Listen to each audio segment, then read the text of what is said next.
اللہ تبارک و تعالیٰ نے ایک آیت یوں فرمائی وَلَوْ أَنَّهُمْ إِذْ ظَلَمُوا أَنفُسَهُمْ جَاءُوكَ فَاسْتَغْفَرُوا اللَّهَ وَاسْتَغْفَرَ لَهُمُ الرَّسُولُ لَوَجَدُوا اللَّهَ تَوَّابًا رَحِيمًا۔ یہ آیت ہے پوری، آپ قرآن پاک اٹھا کر پڑھ سکتے ہیں، 5ویں پارے میں یہ آیت ہے۔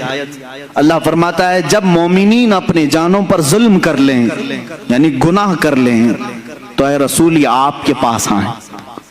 قرآن میں ہے جاؤکا، یہ لفظ ہے قرآن میں، یہ مومنین کیا کریں؟ اے رسول آپ کے پاس آئیں، اللہ سے اپنے گناہوں کی بخشش طلب کریں۔ لیکن طریقہ اللہ نے کیسے بتایا؟ پہلے کہاں آئیں؟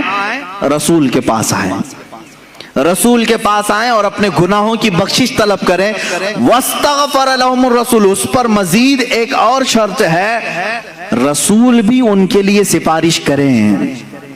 بات سمجھ میں آ رہی؟ جب جب گناہ ہو جائیں توبہ اور بخشش کا ذریعہ اللہ نے جو بتایا، قرآن کی بات کر رہا ہوں، جاؤ کہ اے رسول یہ مومنین آپ کے دربار میں آئیں، اللہ سے بخشش مانگیں اور رسول بھی ان کے لیے سفارش کریں، لَوَجَدُ اللَّهَ تَوَّابًا رَحِيمًا، پھر وہ اللہ کو توبہ قبول کرنے والا پائیں گے، رحم کرنے والا پائیں گے۔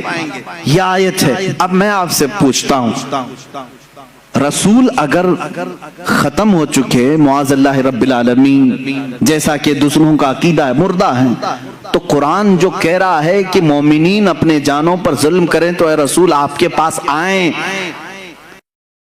تو کیا کسی مردے کے پاس جانے کو قرآن حکم دے رہا ہے؟ اب اس کے جواب میں وہ یہ لوگ کہتے ہیں نہیں، یہ رسول کی زندگی میں آیت آئی تھی، رسول کی زندگی میں یہ آیت آئی تھی، اور جو اس وقت گناہ کر رہے تھے ان کو حکم تھا کہ وہ رسول کے پاس آئیں، رسول ان کی سفارش کریں گے تو اللہ ان کی توبہ قبول کرے گا۔ میں ان سے کہتا ہوں میرے عزیز، پھر ہمارا کیا قصور ہے؟ قرآن کیا اسی زمانے کے لیے اترا تھا یا قیامت تک کے لیے آیا ہے؟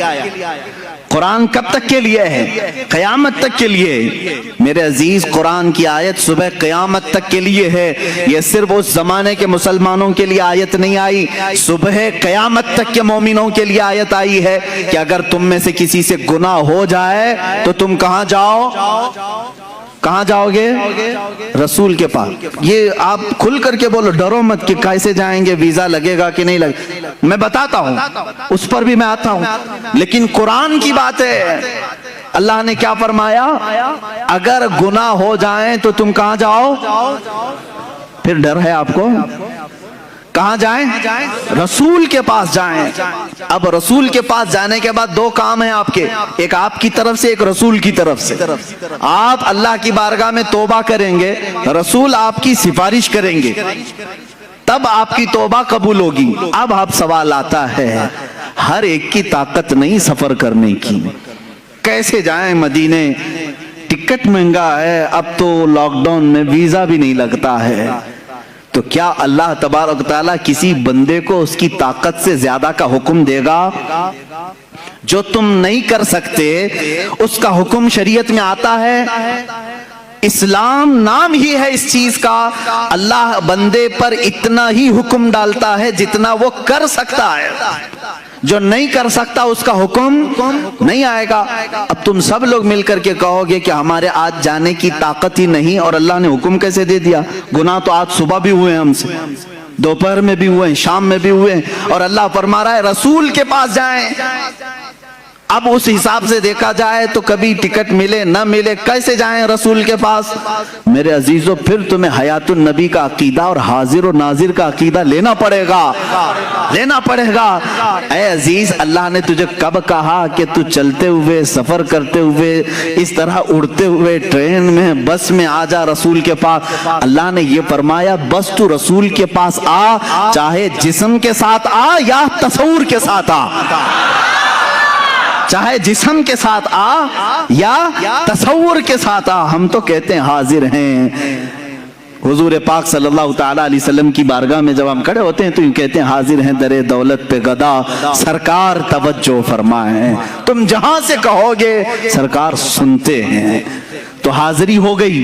یہاں ابھی آنکھ بند کر لیا آپ نے، ملا باڑے کی مسجد میں بیٹھے ہیں، گناہوں سے توبہ کرنی ہے، قرآن کی آیت پر عمل کرنا ہے ہم کو. اللہ نے فرمایا رسول کے پاس جانے کا حکم اللہ نے کیا. اب میں یہاں بیٹھا چل کے جانے کے لائق نہیں, آنکھ بند کر لیا, منٹ بھی نہیں لگے مدینے پہنچ گیا. منٹ بھی نہیں لگے. یہ کتنی تیز حاضری ہے. بارگاہ رسول میں کھڑے ہونے کا تصور لے آیا اور پھر سامنے اپنے رسول کو حاضر پا کر کے اب توبہ کرنا شروع کیا. استغفر اللہ ربی من کل ذنب واتوب الیہ. اللہ تو نے فرمایا گناہ ہو جائیں تو رسول کے پاس آ جا. میں آ گیا. اب تو نے فرمایا بخشش طلب کر مجھ سے. میں نے بخشش بھی طلب کر لی, استغفار بھی پڑھ لیا. تیسرا کام ہے اب رسول کا. اللہ کے رسول سفارش کریں. اب رسول کے پاس تمہیں کہنا ہوگا اے اللہ کے رسول حکم خدا پر میں آپ کے پاس آیا ہوں اور حکم خدا پر میں نے استغفار بھی کر لیا.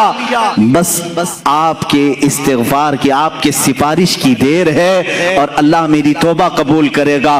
یہی تو عقیدہ بریلی کا امام بار بار تمہیں کہہ رہا ہے.